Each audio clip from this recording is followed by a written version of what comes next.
नमस्कार, आप देख रहे हैं एनएमएफ न्यूज में आपके साथ शबनम। राहुल गांधी जब जब किसी सीट पर छक्का लगाने की उम्मीद जगाते हैं तब तब पीएम मोदी बाउंड्री बॉल पर बॉल कैच कर कांग्रेस को आउट कर देते हैं। लेकिन इस बार तो कांग्रेस के उम्मीदवार ने ही मैच फिक्सिंग कर राहुल गांधी को ही चारों खाने चित कर दिया। राहुल गांधी का दौड़ा दौड़ा कर हिसाब किताब किया। ये हम नहीं बल्कि हाल ही में आई खबर बोल रही है। दरअसल हुआ यह है कि सूरत सीट से बीजेपी उम्मीदवार मुकेश दलाल ने निर्विरोध जीतते ही बड़ा खेल कर दिया है और ये खेल किसी और ने नहीं बल्कि कांग्रेस उम्मीदवार नीलेश कुंभानी ने किया है। बड़ी खबर ये आ रही है कि नामांकन रद्द होने पर चुनाव हारने वाले कांग्रेस उम्मीदवार नीलेश कुंभानी पार्टी छोड़ सकते हैं। नीलेश कुंभानी कांग्रेस छोड़कर बीजेपी में शामिल हो सकते हैं। जैसे ही नीलेश कुंभानी के पार्टी छोड़ने की खबर फैली वैसे ही कांग्रेस में कोहराम मच गया। राहुल गांधी, सोनिया गांधी के होश उड़ गए। वहीं कांग्रेस कार्यकर्ताओं ने तो नीलेश के घर के बाहर न सिर्फ प्रदर्शन शुरू कर दिया बल्कि जनता का गद्दार, लोकशाही का हत्यारा तक करार दे दिया। हालात कह रहे हैं कि बीजेपी को कांग्रेस को मात देने की जरूरत नहीं है बल्कि खुद कांग्रेसी ही कांग्रेस को खत्म कर रहे हैं। अब सवाल यह है कि क्या नीलेश कुंभानी का कांग्रेस से मोह भंग हो गया था?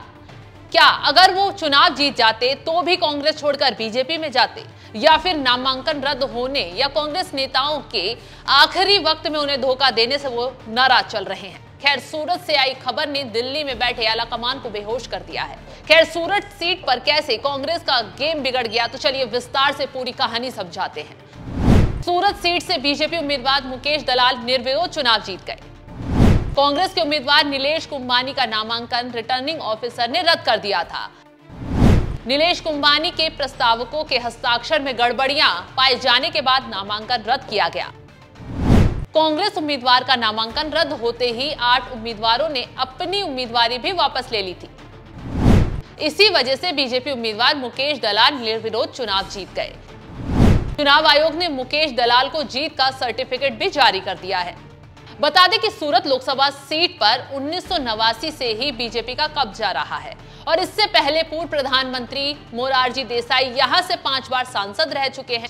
लेकिन इस बार मुंह की खाकर हारना कांग्रेसियों को हजम नहीं हो रहा। कांग्रेस अब खिसियानी बिल्ली की तरह खंबा नोचने कूद पड़ी है। बीजेपी को लगातार कांग्रेस नेता निशाना बना रहे हैं। बहुत ही विचित्र उल्लंघन देखा हमने, जो सिर्फ गैर कानूनी हस्तक्षेप और गलत रूप से दुष्प्रभाव डालने वाला हस्तक्षेप है। हमने ऐसा कभी सुना नहीं, कभी हुआ नहीं। मैंने अंदर माननीय आयोग को जेम्स बॉन्ड की कहानी बताई कि पहली बार तो तुक्का होता है, दूसरी बार कोइंसिडेंस होता है। अगर वही चीज़ तीसरी बार हो तो उसको शत्रु का एक्शन कहा जाता है। सूरत में ये बात बारंबार हुई है। ये कोइंसिडेंस नहीं है, ये शत्रु का एक्शन है। क्या हुआ? एक साथ 4 प्रस्तावक कांग्रेस कैंडिडेट के खड़े होकर बोलते हैं कि ये हस्ताक्षर हमारे नहीं हैं।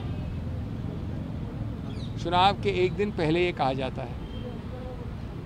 उसके बाद कुछ समय तक जो कैंडिडेट है सूरत से वो भी लापता होते हैं, मिलते नहीं हैं। अब सबसे रोचक, जो कोइंसिडेंस नहीं हो सकता, जितने और पार्टियों के जितने कैंडिडेट्स हैं सूरत से सब विड्रॉ कर जाते हैं। ये ऐसा अजूबा तो हमने देखा नहीं। जैसे ही खबर फैली कि नीलेश बीजेपी में शामिल हो सकते हैं वैसे ही बवाल करते हुए कांग्रेसी चुनाव आयोग में पहुंच गए। कांग्रेस ने आरोप लगाया अनुचित प्रभाव के जरिए मुकेश दलाल को विजेता घोषित किया गया। इस सीट पर नए सिरे से चुनाव कराए जाएं। बीजेपी कारोबारी समुदाय से डर गई थी, जिस वजह से उसने सूरत लोकसभा सीट पर मैच फिक्सिंग की कोशिश की। बीजेपी ने मैच फिक्सिंग की कोशिश की हो या नहीं, लेकिन उसके ही नेता ने अब सियासी पिच पर राहुल गांधी और सोनिया गांधी को उनकी औकात दिखा दी है।